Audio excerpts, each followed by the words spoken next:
Eh bien bonsoir à toutes et à tous, ravi de présenter votre nouveau magazine qui s'intitule Ça fait débat. Ça fait débat, c'est tous les vendredis à 23 h sur Télésud, comme son nom l'indique. Ça fait débat, eh bien une émission d'actualité, d'analyse, de décryptage, et ça va commenter dans Ça fait débat. Alors au sommaire de cette émission, c'est la colère au pays du jasmin après le meurtre de l'opposant Chokri Belaïd. Ont-ils voulu faire taire Chokri Belaïd et qui? Un gouvernement de technocrates? Est-ce possible? Peut-on comparer la Tunisie d'aujourd'hui à l'Algérie des années 90? On en parle dans Ça fait débat. La guerre au Mali, une guerre sans image. Peut-on combattre les djihadistes? France, une intervention militaire qui fait déjà débat. Et enfin à la CAN, y a-t-il un engouement? Entraîneurs étrangers ont-ils leur place? Et enfin, la deuxième partie de cette émission, nous accueillons notre invité politique. Il s'agit du député de la 9e circonscription des Français à l'étranger. Il sera avec nous pour parler de l'actualité en Tunisie et au Mali. Il s'agit de monsieur Pouria Amirchahi. Pour débriefer l'actualité, eh bien, bonjour à vous tous. J'ai d'abord l'honneur de recevoir monsieur Hervé Bourges. Merci d'avoir accepté notre invitation. Avec grand plaisir. Vous savez que c'est un honneur pour nous. Et pour cette première émission, Ça fait débat. Merci à vous. C'est un honneur pour moi aussi, être sur une télé africaine. Je suis heureux parce que j'ai... Est-ce que je peux vous dire, vous êtes comment dirais-je, l'Africain d'adoption? Bon, dites ce que vous voulez, hein, peu importe, parce qu'il y a de bons Africains d'adoption, il y en a d'autres qui le sont moins. Hein. Alors je veux bien qu'on le dise, je connais bien l'Afrique, bien évidemment. J'étais au Cameroun il n'y a pas longtemps, j'étais au Sénégal il n'y a pas longtemps, et j'étais en Algérie avec le président Hollande, oui. Eh bien, on en parle tout à l'heure justement. Parce que l'Algérie fait partie de l'Afrique aussi, au cas où certains ne le sauraient pas. Absolument. Et ô combien. Oui.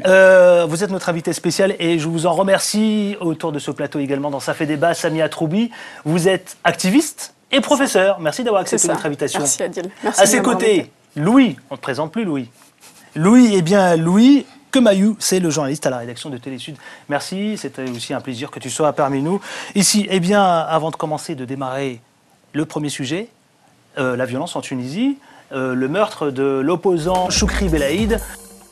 Vivait la tension grandissante après les déclarations du frère de l'opposant tunisien qui a accusé le parti islamiste Ennahda au pouvoir et son chef Rachid Ghannouchi d'être directement responsable du crime. Des manifestations violentes ont éclaté un peu partout en Tunisie.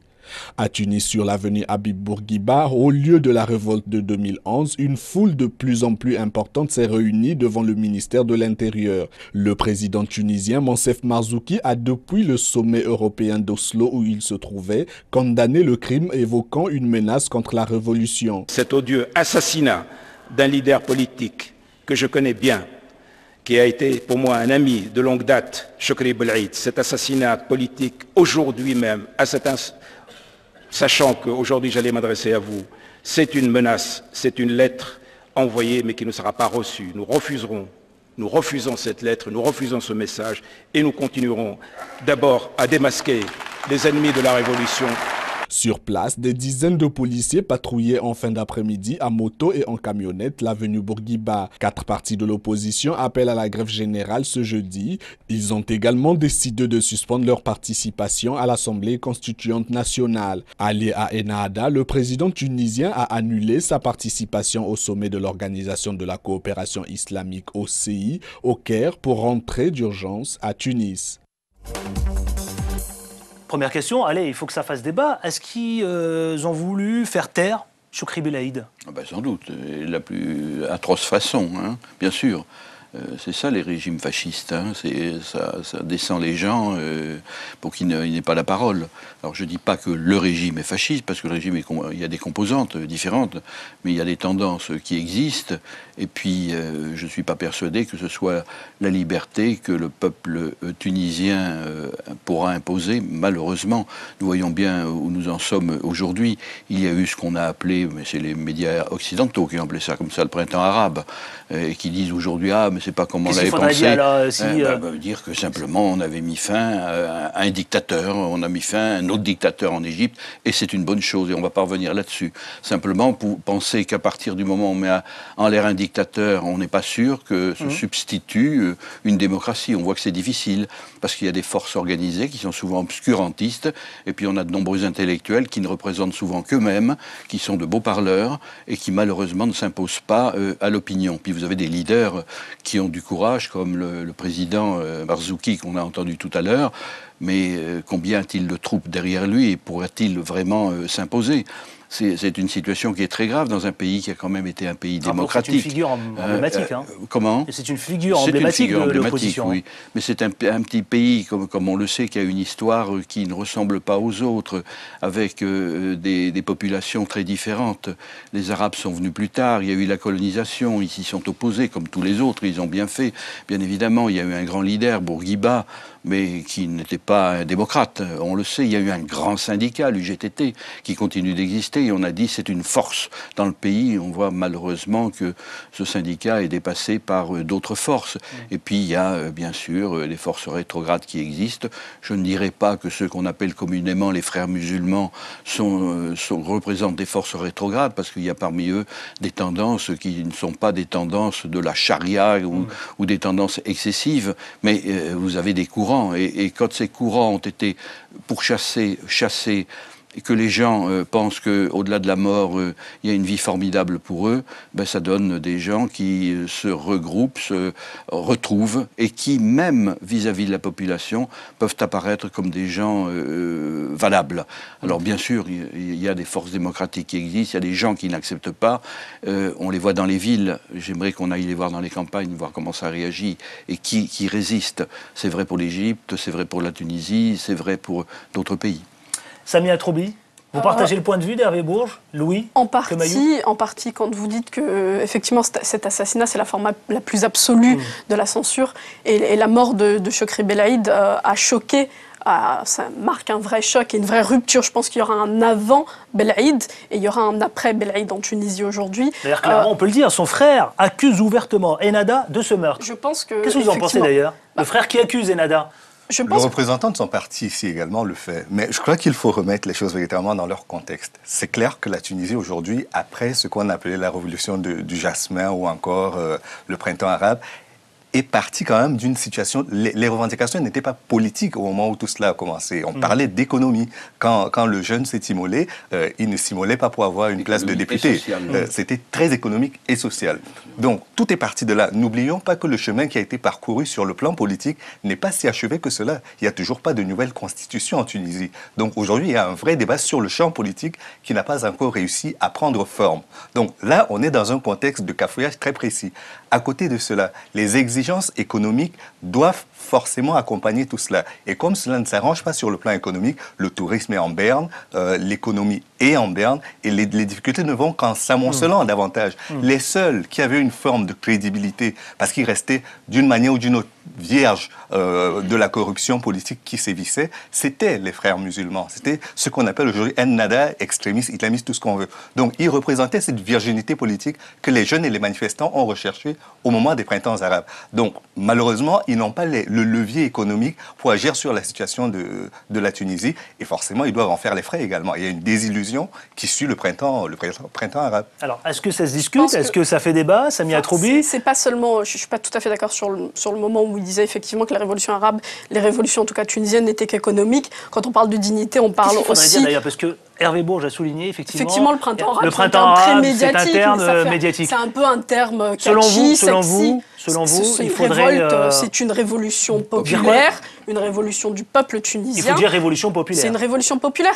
Le frère de Chokri Belaïd, pour revenir sur le cas, met en cause la responsabilité directe d'Ennahda, et je pense qu'il a raison. Aujourd'hui, de cet assassinat politique, on a une crise majeure. Vous parliez de ces technocrates, de ce nouveau, de Ahmed Jibali, qui hier disait encore qu'il voulait créer un nouveau gouvernement, qu'il allait former un nouveau gouvernement de technocrates. On voit qu'au sein d'Ennahda, aujourd'hui, Ranouchi... Ça fait 6 mois qu'il essaye, c'est vrai. Mais Ranouchi, aujourd'hui, vient de dire à Jebali, il est hors de question que tu formes un gouvernement de technocrates. Et on voit qu'au sein d'Ennahda eux-mêmes, c'est pour ça qu'on ne peut pas tous les mettre dans le même sac. Et l'opposition aussi, qui dit que c'est un faux semblant. Parce que la difficulté aujourd'hui, c'est que nous traitons la Tunisie et le monde arabe, africain, comme si c'était d'un bloc monolithique. Il n'est pas si monolithique que ça. Que l'on soit à l'intérieur des frontières du même pays ou dans la bande de façon plus globale. Voilà, exactement. Donc aujourd'hui, la grande difficulté, c'est que quand on me dit qu'on a un islamiste modéré, ça veut dire quoi concrètement? Vous en connaissez, vous, des tueurs modérés? C'est ça. Oui, voilà. Donc la difficulté, elle est là. Au sein d'Ennahda, il y a ceux qui sont, disons, laïcs, plus laïque que religieux. Il y a d'autres qui ont une conception beaucoup moins nuancée que cela. Je pense que le terme laïque, le concept laïque ne s'applique pas aux islamistes politiques. Non, je ne parle pas d'islamisme politique. Je parle d'Ennahda et je dis qu'on peut faire la comparaison avec la Turquie qui aujourd'hui a quand même réussi à faire un islam politique, si on peut l'appeler ainsi, relativement laïque. Il faut faire attention au terme. Le mot laïque est un mot essentiellement de chez nous, un mot occidental qui veut dire que toutes les religions ont le droit de citer, que tous les hommes ont le droit de penser, ont le droit de s'exprimer comme ils veulent et peuvent avoir la vie personnelle qu'ils souhaitent. Laïque en Tunisie, ça signifie contre l'islam. C'est idiot, mais c'est comme ça. Il ne faut pas employer ce mot-là. Il faut dire ceux qui pensent que... En Tunisie, il y avait quand même jusqu'à la Révolution quand même, je pense qu'on interdisait à personne d'aller prendre une bière devant une mosquée ou qu'on avait le droit d'être chrétien, de célébrer Noël ou d'autres fêtes chrétiennes. Donc cette laïcité-là, elle existait. Au niveau familial, il y avait un code de la famille qui était quand même parmi les plus progressifs de l'espace. Voilà, donc il a été consolidé. Même on peut le noter, effectivement, il n'a pas la même signification, la même portée et le poids. Je pense qu'il me semble. En Tunisie, laïque, être laïque, c'est ce pourquoi aussi les progressistes n'ont pas réussi à contrer le pouvoir d'Ennahda en Tunisie, c'est qu'il parlait un langage que le peuple ne comprenait pas, il n'avait aucun ancrage. Il parlait de laïcité, mais la laïcité pour un bon nombre de Tunisiens signifie athéisme. Et aujourd'hui, l'une des grandes forces de cette opposition, c'est qu'au sein d'Ennahda, il y a des scissions qui sont en train d'apparaître entre Jibali et Ranouchi, et que ce meurtre-là, cet assassinat politique, s'il peut servir à voir émerger une opposition unie et qui, au lendemain de la Révolution, n'a pas réussi à avoir cet ancrage populaire, aujourd'hui, elle peut l'avoir. Et c'est vraiment, cette prochaine semaine est déterminante pour la Tunisie et pour son opposition et pour ses forces progressistes. Hervé Bourges, vous connaissez très bien l'Algérie. Vous en avez parlé tout à l'heure. J'ai fait un film qui s'appelle L'Algérie à l'épreuve du pouvoir. Absolument. Le seul qui traite des années 62-2012, puisque en France, quand on parle du cinquantenaire de l'indépendance, on fait des films sur la guerre d'Algérie, sur l'OS, sur les Pieds Noirs, sur les Harkis, sur le FLN. Mais là, il y a ce film sur l'histoire de l'Algérie de Ben Bella Bouteflika. Oui. Je vous pose la question, et à vous tous d'ailleurs. Peut-on comparer la Tunisie, justement, d'aujourd'hui à l'Algérie des années 1990 ? Sûrement pas, sauf que quand on dit aux Algériens « vous n'avez pas fait votre printemps », d'abord ils rigolent en disant « on ne sait pas ce que ça veut dire », et ensuite on dit « si vous nous comparez à ce qui se passe en Égypte et en Tunisie, il y a longtemps que nous l'avons fait ». Ils évoquent les années 1988, à l'époque où le général Chadli était le président de la République, et où face aux manifestations populaires, et là je reviens à ce que vous disiez tout à l'heure, c'était des manifestations sociales, de gens qui réclamaient un mieux-être, une plus grande justice, la fin des prévarications et des divisions entre les classes, eh bien, il a ouvert la société, on a permis le multipartisme, une presse libre, dont une grande partie est restée, une justice indépendante et une vraie société civile. Puis on est arrivé à des élections qui ont vu la victoire de qui ? Des extrémistes, du FIS, qui ont ramassé, disons... Allez, on va essayer d'avancer. Mais c'est vrai qu'il y a eu un vrai printemps en Algérie dans les années 88-90. Samia Troubi, rapidement, puisqu'on va passer au second sujet. Je n'aurai pas la Cassandre et je n'aurai pas un propos alarmiste. Je pense que la Tunisie n'est pas au bord d'une guerre civile comme on a pu le lire dans les presses occidentales. Il y a une vraie crainte, je pense que tout le monde en est conscient. Si le gouvernement aujourd'hui ne reforme pas un gouvernement digne de ce que les Tunisiens attendent, on est face à une vraie crise, surtout que la Constitution n'est toujours pas rédigée. Et il va falloir des élections très prochainement et il va falloir des réponses au peuple tunisien. En quelques secondes, Louis, un gouvernement de technocrates. Je pense que ça ne passera jamais. Ça ne passera jamais ? Pour une raison simple, c'est qu'aujourd'hui, l'urgence n'est pas là. Pourquoi ? Aujourd'hui, l'urgence pour les Tunisiens et pour la population aussi bien que les politiciens, c'est qu'il y ait un cadre pour exercer la démocratie. Mais la démocratie ne marchera jamais si elle est orpheline de l'argent, de l'économie, de la croissance économique, parce qu'on ne partage pas la pauvreté, on partage la richesse. Allez, on passe à ce second sujet, le second sujet qui a été traité pendant plusieurs semaines sur Télésud, mais partout dans le monde. Je veux parler de la guerre au Mali. Je vous propose tout de suite de regarder un sujet réalisé par Télésud et on revient et on en parle. Ça fait débat. Restez avec nous. Selon l'ambassadeur français aux Nations Unies, il faudra plusieurs semaines avant de pouvoir évaluer si les militaires français à l'œuvre au Mali sont en mesure de passer la main à une force de maintien de la paix. La France, qui a évoqué ce mercredi au Conseil de sécurité des Nations Unies la perspective de la création d'une opération de maintien de la paix sous casque bleu, a aussi insisté sur la nécessité d'accélérer le déploiement d'observateurs des droits de l'homme dans le pays. Ce matin déjà, Laurent Fabius, le chef de la diplomatie française, avait dit espérer un début de retrait des troupes françaises dès le mois de mars. On a vocation à progressivement transférer nos responsabilités militaires aux forces africaines et aux forces maliennes qui sont en ce moment en voie de reconstitution. Jean-Yves Le Drian, le ministre français de la Défense, a aussi reconnu mercredi des accrochages avec des islamistes armés dans la région de Gao. Il y a eu des accrochages hier à Gao, dans les environs de Gao, parce qu'à partir du moment où nos forces, soutenues par les forces maliennes, ont commencé à faire des missions et des patrouilles autour des villes que nous avons prises, on rencontre des groupes djihadistes résiduels qui se battent. Sur le terrain, le dispositif de sécurité à Gao et dans sa région a été renforcé pour, dit-on, lutter contre d'éventuelles infiltrations de combattants islamistes. La guerre au Mali, cette première question. Messieurs, mademoiselle, une guerre sans images, c'est terrible. Oui, c'est vrai. C'est la première fois depuis la première guerre d'Irak que l'on assiste à une guerre sans images. Je me souviens, la guerre en Irak, par exemple, on avait des images en continu, en permanence. Oui, il y avait les journalistes embedded, comme on a appris à le dire. Mais là, on est devant une guerre très propre. On commence à voir les chiffres, c'est déjà ça. Au moins, on sait qu'il y a eu des affrontements, qu'il y a de l'argent qui est dépensé, qu'il y a des morts. On avait parlé que du crash de l'hélicoptère d'un capitaine de l'armée française, mais là, on commence quand même à voir. Et je pense que le service des images de l'armée française a également montré quelques images de bombardements qu'elle a effectués, même si on n'arrivait pas à définir. Oui, c'est très sélectionné. Hervé Bourges. C'est pas la première guerre sans images. J'étais président de France Télévisions quand il y a eu la guerre du Golfe, la première et la deuxième guerre. J'ai envoyé des équipes de France 2 et de France 3 sur place et on est revenu avec des images de CNN. Parce que impossibilité de tourner, impossibilité d'aller sur le terrain si on n'est pas embarqué, pour parler en français. Oui. Mais moi je veux pas employer le mot. Hervé Bourges aujourd'hui francophone, donc embarqué. Voilà. Et les journalistes français n'étaient pas embarqués, c'était les journalistes américains. Mais il y avait des images et c'était d'autres. Oui, mais des images de CNN et des images qui étaient des images contrôlées. Là, il n'y a pas d'image du tout. Il faut dire que ça a été une guerre qui a duré très peu de temps, comme on a pu le voir, et que maintenant, il y aura peut-être d'autres images. Mais la guerre est partie pour durer. Mais sûrement. Ça, de toute façon, ceux qui pensent que parce qu'on a pris Gao, qu'on a libéré les deux autres villes, c'est terminé, c'est pas terminé. De même que ceux qui disent bêtement on a fermé les frontières, ça signifie rien. La frontière du Sahara, entre l'Algérie, le Niger, le Mali, le Burkina, etc., c'est des frontières de milliers de kilomètres, c'est pas la frontière franco-belge. Alors ça, il faut savoir que ce sont des endroits poreux, on sait plus d'ailleurs si on est sur le territoire algérien, sur le territoire nigérien, sur le territoire malien, de quel côté. Il y a des caches et des grottes, il faut savoir qu'en Algérie même, ce grand pays, il y a au sein même du pays encore des maquis islamistes et qu'on n'arrive pas à déloger même si on les bombarde parce qu'ils savent se retrancher, que ce sont des hommes, et ce sont les mêmes que vous retrouvez au Mali, qui sont des gens qui sont bien entraînés, qui savent se battre et qui n'ont pas peur de la mort. Samia Atroubi, ça vous choque?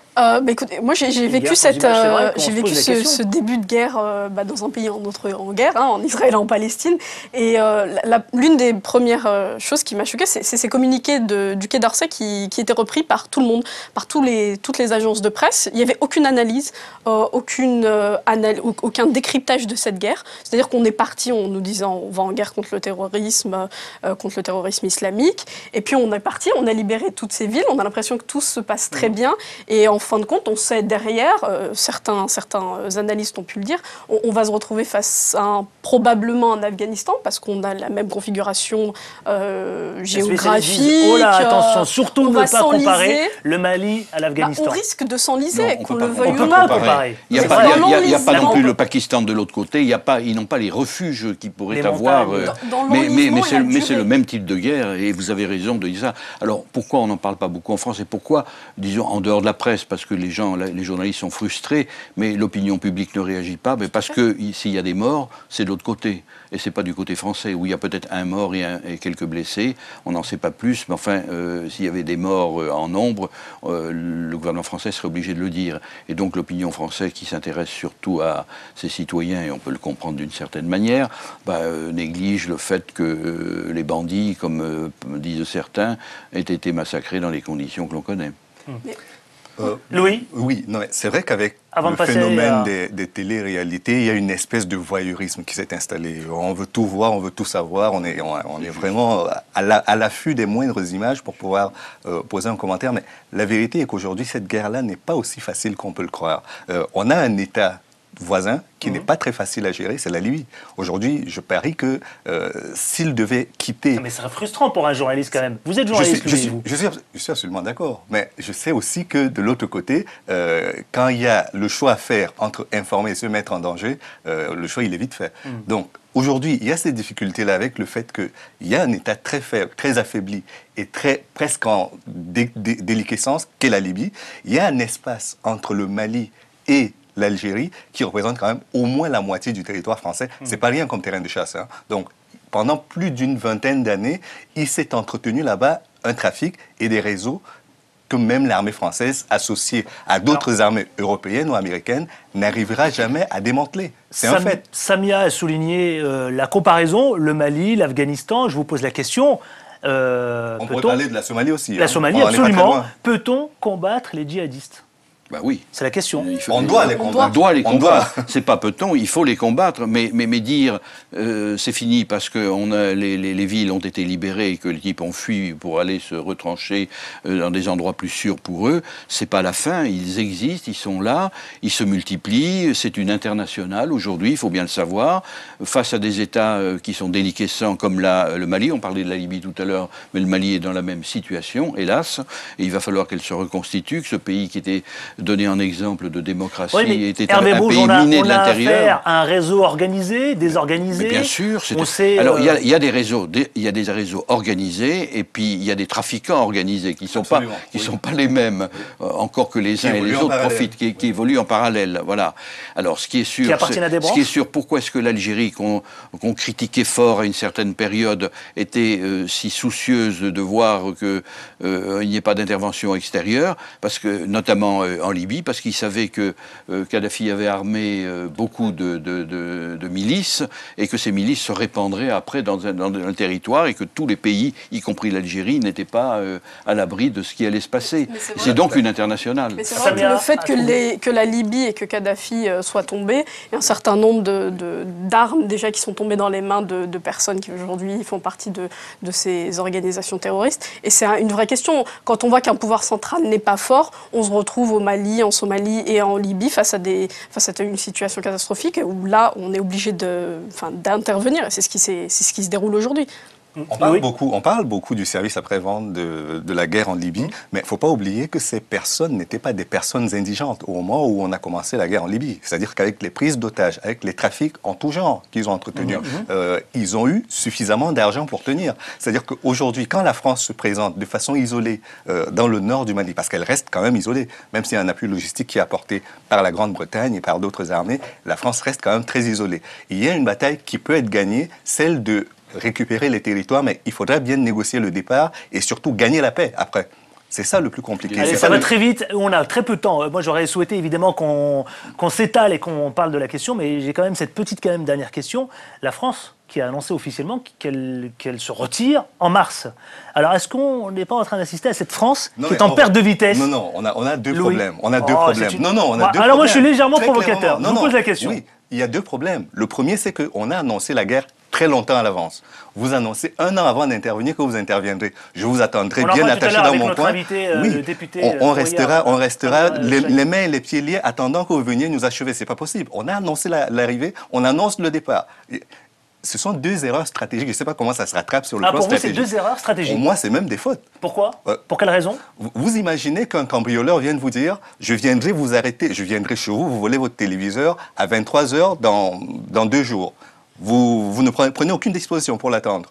Et pareil, quand vous partez, vous dites, vous savez, j'ai suffisamment insécurisé ma maison, revenez dans 2 ans, moi je ne serai plus là. Allez, on a quelques secondes. Hervé Bourges, je dirais que vous partagez le point de vue de moi, je dirais autre chose. Je suis d'accord avec François Hollande qui dit la France a bien fait d'intervenir. Elle a bien fait. Ce n'est plus la France-Afrique, ça n'a rien à voir. Je suis contre la France-Afrique, contre les réseaux mafieux qu'il y a eu entre certains pays africains et la France, et certains Français.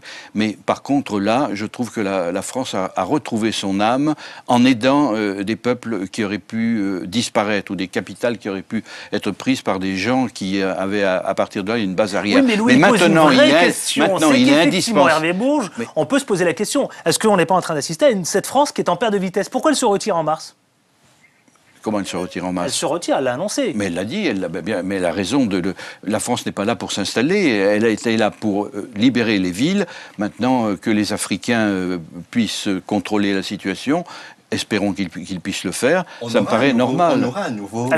On aura le même schéma qu'en Somalie. C'est-à-dire que quand Restore Hope a commencé, les Américains sont venus, ils ont donné un deadline. Ils ont tenu leur deadline, ils sont repartis. On sait ce que ça a donné avec les Chebabs. Hein. Et enfin, dernier sujet... Messieurs, mademoiselle, dernier sujet de Ça fait débat sur Télésud, Ça fait débat. Dernier sujet, je veux parler de la CAN. Vous êtes des footeux? Oui. Vous aimez le foot? Oui. Vous suivez un peu la CAN? Oui. Absolument. Nous, on a un hommage particulier à rendre au Burkina Faso. Le Burkina Faso, absolument, qui se hisse en finale. Devant les Super Eagles. Hein, exactement. On vous propose cela tout de suite, un sujet réalisé par Télésud, et on se retrouve pour commenter cette actualité de la CAN. A tout de suite. Le peuple burkinabé est mobilisé pour cette demi-finale. Les gadgets à l'effigie des étalons se vendent comme des petits pains. Ça a payé un sifflet pour supporter mon équipe, le Burkina Faso. Bien en forme même. Ils ont la capacité de gagner 3-1. Étalons, on gagne ou on gagne? Rien. Il y a rien en face. Tous les Burkinabés vibrent pour leurs étalons. La victoire est rien que la victoire. Pendant le match, c'est la passion qui a dominé les rangs du 12e homme. Le Ghana marque, mais les Burkinabés gardent espoir, jusqu'à l'expulsion de Pitroipa. L'arbitrage est fortement contesté. On a tous vu la réaction de l'arbitre. Jouer un match contre l'arbitre, c'est déjà un match perdu. Mais nous, ce match-là, nous on gagne ce match-là, on va en finale. Je suis croisé avec les arbitres. Franchement, les arbitres, là, ce qu'ils ont fait, là, c'est pas son travail. Son travail n'est pas bien. Mais rien ne peut empêcher le Burkina d'aller en finale. C'est l'extase chez les supporters. Un rêve qui se réalise.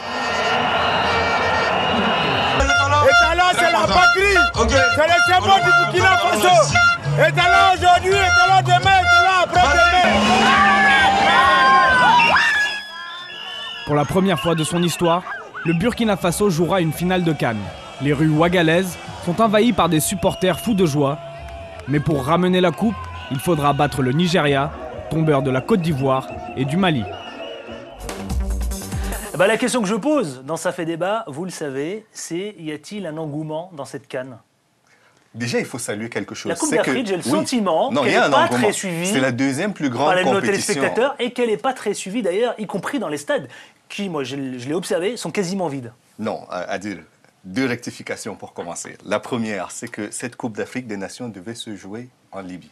Ouais. Et c'est en raison de la situation sociopolitique et militaire dans une certaine mesure qu'elle ne se joue pas en Libye. Donc, c'est au pied levé que l'Afrique du Sud a remplacé la Libye. Donc, le temps de préparation à la fois... Comment peut-on expliquer qu'il n'y ait très peu ce faible engouement, très peu d'engouement? Il y a de l'engouement, mais les gens ne font pas que le foot. L'engouement, Louis, il est que depuis les demi-finales, là, depuis quelques jours. Non, je ne pense pas. Non, c'est vrai qu'on n'a pas autant de monde qu'on aurait souhaité en avoir, ça c'est évident. Mais à côté de ça, la CAN mobilise toujours. Rappelez-vous, hein, même les pays qui ne participent pas payent pour les droits et ça ne coûte pas 2 centimes. Hein. Donc l'engouement, il est là. Mais à côté de ça, saluons l'effort qu'a fait l'Afrique du Sud. Elle a réussi à sauver une compétition qui était mal partie en raison de la défection de la Libye qui n'était peut-être pas volontaire, mais qui était là. Il fallait la gérer. On va s'adresser aux femmes. Samia Troubli, ça vous intéresse la CAN? Écoute, j'ai vu perdre la Tunisie. À partir de depuis, ce vous avez moment-là, lâché. j'ai arrêté. Bravo, bien joué. En plus, on a perdu, on aurait dû gagner, mais ils ont été très mauvais. J'ai trouvé la Tunisie très mauvaise, je suis désolée pour tous mes amis. Et du coup, vous avez boudé le reste de la CAN. Exactement. Non, j'ai pas trouvé que le niveau était fantastique. Enfin, à vrai dire, ça m'a pas... Alors, moi, je vais vous dire une chose. Vous avez dit une chose qui est évidente, c'est que vous avez vu la Tunisie perdre et vous avez dit ça ne m'intéresse plus. Et ça explique que dans les stades, quand il n'y a pas l'équipe nationale qui joue, les gens disent oui, c'est beaucoup moins intéressant. Même si ils sont tous derrière leur poste de télévision ou de radio pour écouter, pour voir, mais aller payer pour aller sur un stade, non, ça a été vrai là, c'était vrai au Gabon, c'était vrai dans un certain nombre d'autres pays. Ceci étant, moi je trouve que la CAN suscite quand même un intérêt formidable chez les gens, mais qui veulent tous regarder surtout leur pays quand leur pays est qualifié et quand ils jouent. Et puis à côté de ça, il y a un centre de gravité qui a quand même beaucoup bougé. C'est que vous avez remarqué que dans le dernier carré, on n'a que des pays de la CEDEAO, l'Afrique de l'Ouest. Il n'y a que l'Afrique du Sud qui a réussi à franchir le cap. Et qu'on avait peut-être la chance d'avoir une rencontre en finale sahélienne entre le Burkina et le Mali, ce qui aurait été formidable, deux des pays les plus pauvres au monde. C'est extraordinaire. Justement, je pose la question, le Burkina qui se hisse effectivement... ça c'est un exploit, mais c'était prévisible. C'est un rêve qui devient réalité. Non, c'était prévisible. Parce que la progression du football au Burkina, de toute façon, on ne l'a pas suffisamment noté, mais il est parti de la base. À partir des cadets, des moins de 17 ans, et aujourd'hui avec l'équipe A. Donc il y a une vraie progression, c'est pas c'est pas quelque chose qui leur tombe dessus comme ça. Mais en n'oubliant pas qu'ils ont gagné au tir au but. Hein, c'était bon. Mais c'est quand même un exploit. Ce n'est que la deuxième fois qu'ils y arrivent. Et c'est mérité pour le peuple burkinabé. C'est un peuple courageux, intelligent, qui a des artistes de grande qualité et qui sont des gens qui servent souvent, qui sont les bras des travailleurs dans certains pays voisins. On parlera pas de la Côte d'Ivoire. Je veux poser cette question. Je ne vise personne. Je veux parler des entraîneurs étrangers, qui posent problème d'ailleurs dans certaines équipes et puis même dans certains pays. Ont-ils leur place? Mais avant que ça fasse débat, je vous propose tout de suite d'écouter et de regarder attentivement ce coup de gueule. Regardez. Ce n'est pas un bon entraîneur. Je suis sûr qu'il travaille avec certains dirigeants de la fédération à qui il remet de l'argent pour être maintenu à son poste.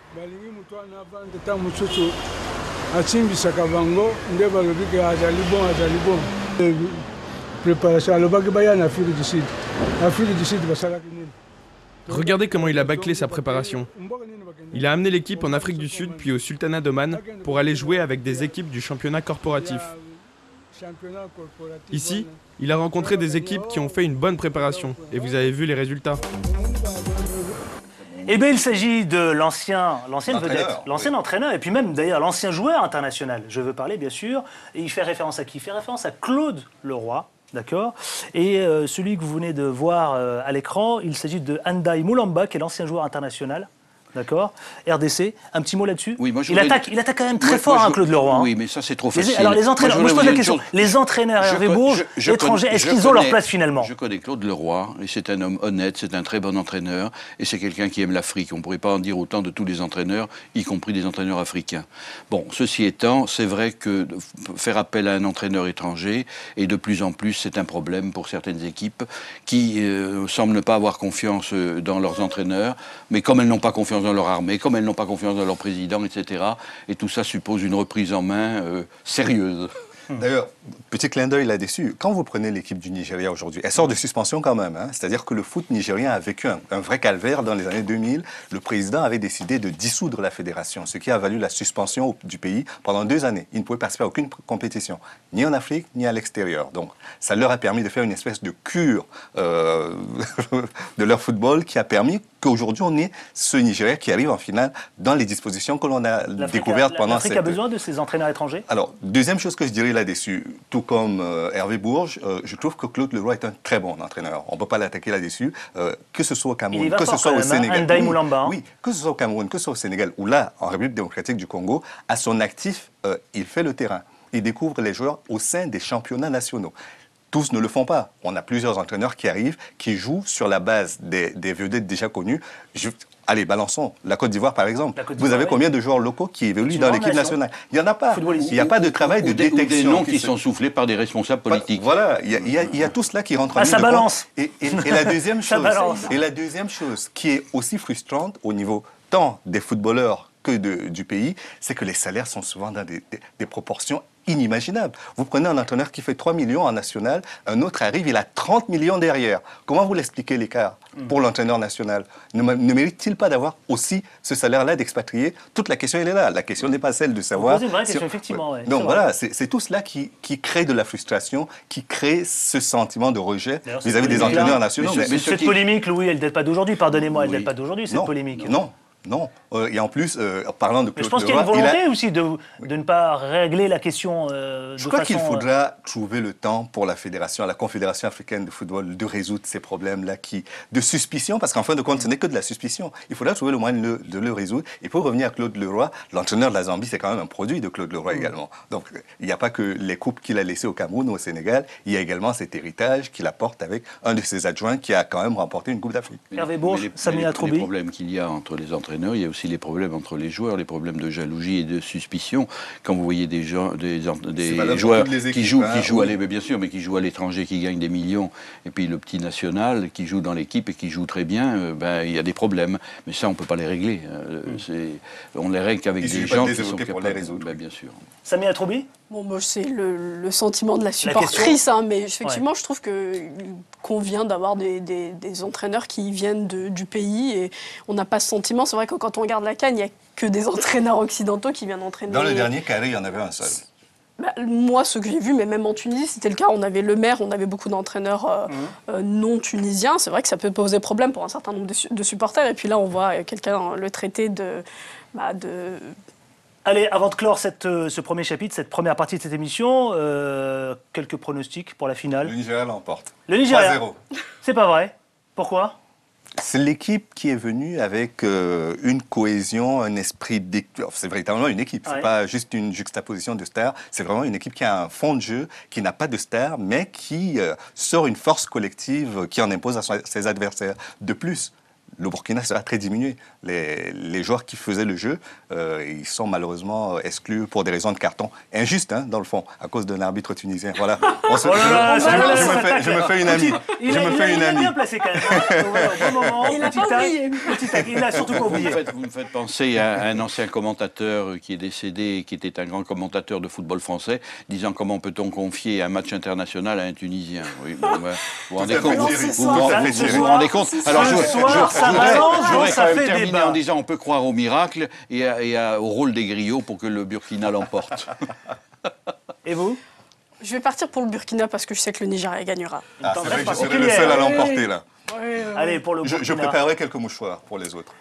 Eh bien, merci à vous. Je vais vous remercier. Vous savez qu'on va passer à cette deuxième partie de cette émission. La deuxième partie de cette émission, ça fait débat. Comme son nom l'indique, eh bien, on va recevoir notre invité. Il s'agit de Pouriya Amir Chahi, qui est le député de la 9e circonscription, je vais y arriver, des Français à l'étranger.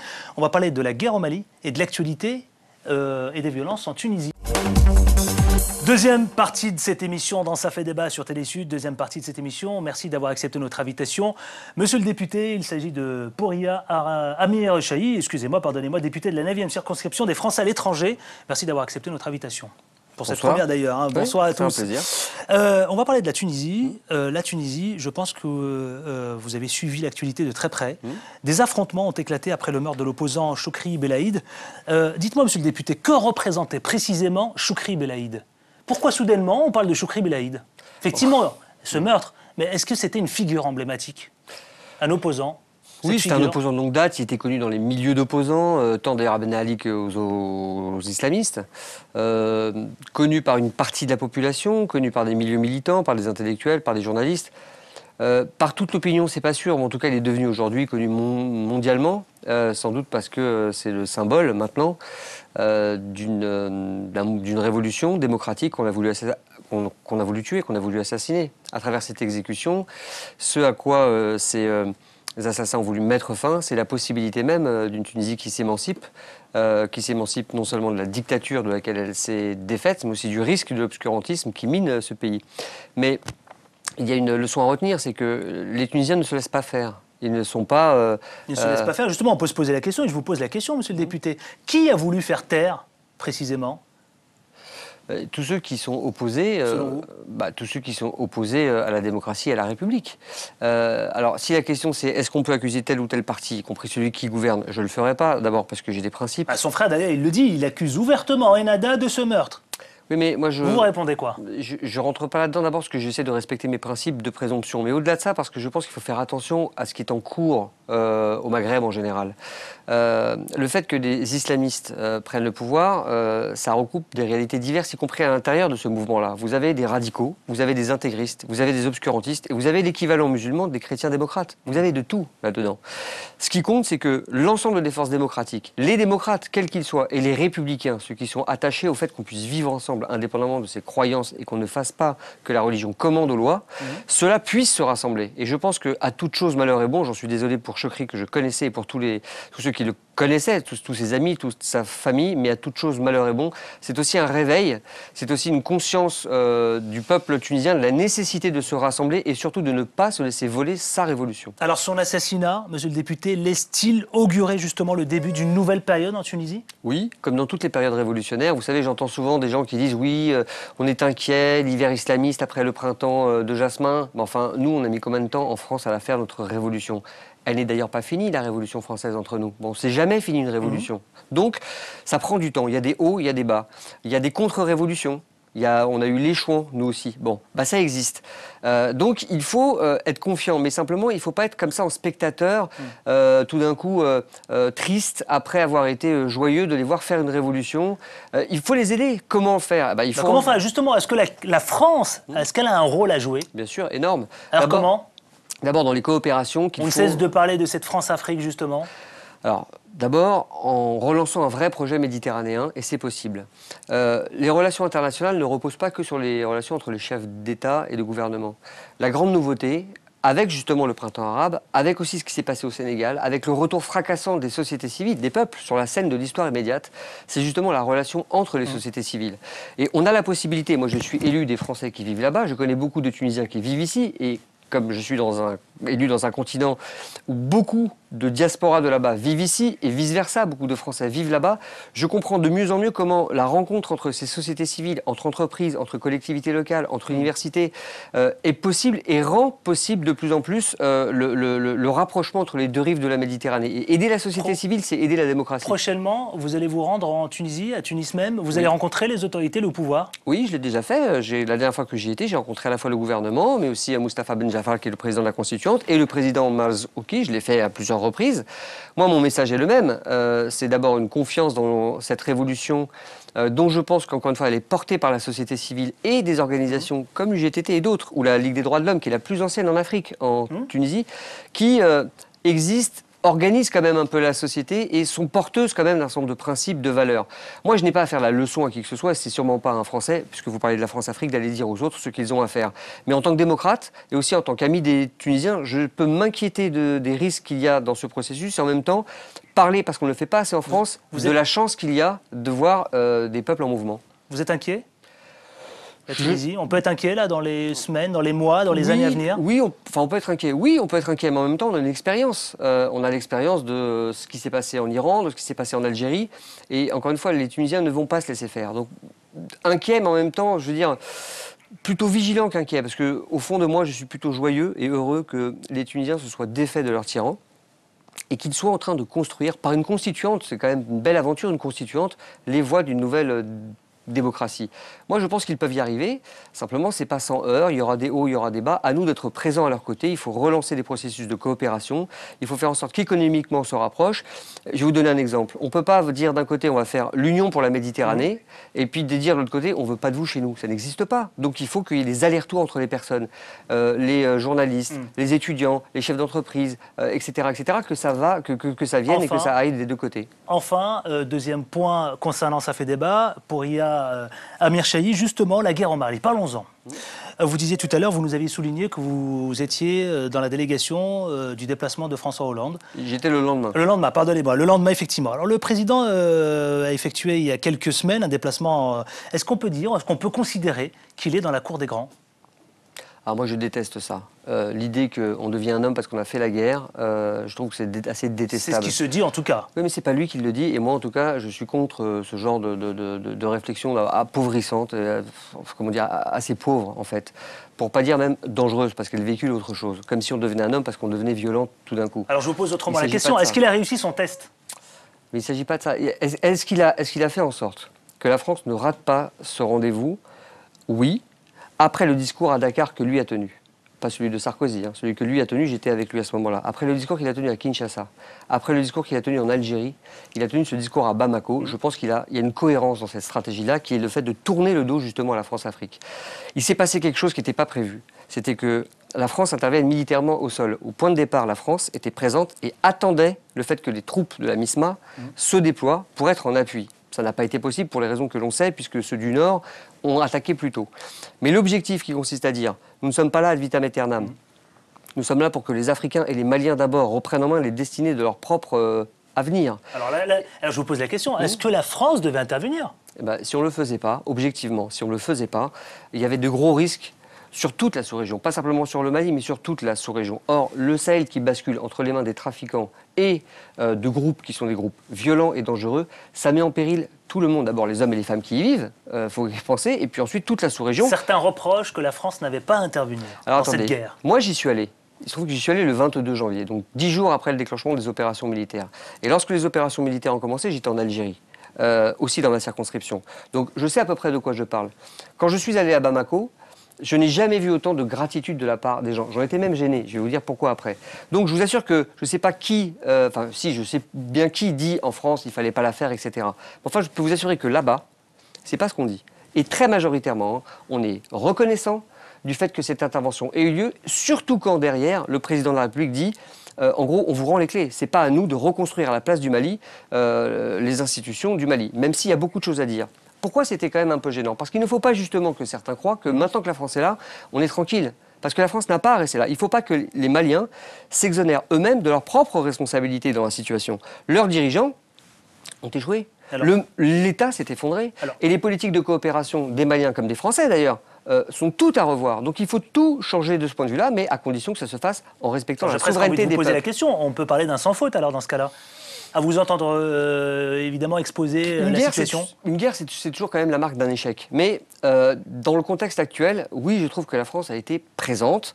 Moi, je pense qu'il faut plus insister sur certains sujets quand même. Par exemple, le fait que les observateurs des droits de l'homme aujourd'hui ne soient pas présents. On sait qu'il y a des exactions au Nord est un problème, il faut que la France le revendique plus. Le fait qu'on insiste plus aujourd'hui sur une autre politique de développement, c'est aussi quelque chose que je n'entends pas assez, je le dis, donc il faut que le gouvernement français insiste plus là-dessus et reconnaisse que ce qui s'est fait depuis 30 ans est un échec. Tourner le dos à la France-Afrique, comme le disait Hervé Bourges très justement tout à l'heure, ça commence justement par dire ces choses-là. Et je vous assure que de l'autre côté de la Méditerranée, on n'attend que ça. Ça fait des années qu'on attend parce qu'il n'y a pas de désamour fondamental avec la France. Mais avec ses dirigeants, oui. Mais si, de nouveau, non seulement il y avait des paroles, mais les actes qui allaient avec, d'un respect, de partenariat et de l'idée de reconstruire une communauté, une fraternelle communauté de destin, je vous assure que tout le monde sera au rendez-vous. La France se retire en mars. C'est une France en perte de vitesse ? Ça dépend. La France, elle peut sortir des radars de l'histoire. Mais moi, je ne me résigne pas à cette donnée-là. Dans la mondialisation, toutes les nations sont percutées. Mais la France, elle a du poids. Elle aura d'autant plus de poids qu'elle sera respectueuse de peuples amis, de peuples partenaires. Et vous avez vu qu'au fur et à mesure de son mandat, François Hollande, moi-même, parfois, on frotte, on débat sur des sujets de politique intérieure, économique, européenne. Mais ce qu'il a engagé dans le continent africain me paraît bien, parce que d'abord, il a dit des mots. Il a reconnu la responsabilité de la France dans plein de domaines, que ce soit en Algérie, que ce soit au Sénégal, que ce soit là à Bamako. Je rappelle qu'il a remercié les tirailleurs, quand même. Ce qu'il a fait à Bamako était énorme. Il aurait pu se contenter, comme d'autres, de dire, de se présenter justement libérateur, tel le grand Français qui vient libérer les peuples. Non, il a reconnu aussi ce que la France et les Français devaient aux Maliens. Donc ce sont des gestes et des mots importants, essentiels. Ça permet de remettre de la confiance. Je ne sais pas si c'est un sans faute, mais en tout cas, comme on dit souvent, en amour, il faut des preuves. Bon, donc des preuves et des mots, donc il faut les apporter. Maintenant, derrière, il faut que ça marche concrètement. Donc il faut changer de politique, et comprendre une chose, la guerre ne réglera rien si on ne pense pas aux enjeux de développement. Pourquoi on en est arrivé là? Pourquoi on est arrivé à la guerre? Parce que ça fait 30 ans, plus même, qu'il y a du sous-développement, qu'on n'a pas appuyé la capacité des États, qu'on a laissé tomber la démocratie et qu'il y a eu de la corruption, tout ça avec la complicité des dirigeants européens et français et avec la servitude volontaire des dirigeants non élus des pays africains. Donc la guerre au Mali est partie pour durer, monsieur le député? Au Mali, non. Mais si on dit, si vous voulez dire par là la guerre au djihadisme, la guerre au trafic, mais le meilleur moyen de faire la guerre à ces forces-là, c'est le développement. Si vous êtes encore dans des zones, je pense au Sahel, qui en 2050, à ce rythme-là, aura 150 millions de personnes, sans école, sans hôpitaux, sans services publics, sans État présent, ne vous étonnez pas que régulièrement il y ait des bombes qui parlent. Mais il y a une autre manière de faire la guerre. C'est le savoir, c'est les armes, c'est le fait de manger. Je vous rappelle que Mamadou Issoufou, le président du Niger, se bat pour la souveraineté alimentaire de ce pays. Il a bien raison. Quand les gens peuvent manger à leur faim, voter, librement décider de leur avenir et de leur destinée et surtout s'instruire, je vous assure que la démocratie s'en porte bien. Allez, et le bien-être des peuples aussi. Monsieur le député, avant de clore cette interview, 5 questions, 10 secondes. Voilà. Allez, pour fermer cette interview, 5 questions en 10 secondes, monsieur le député. Que représente pour vous l'Afrique, en un seul mot? La fraternité. L'Afrique, quelle priorité selon vous? Le développement, la démocratie. France-Afrique, ça évoque quoi pour vous?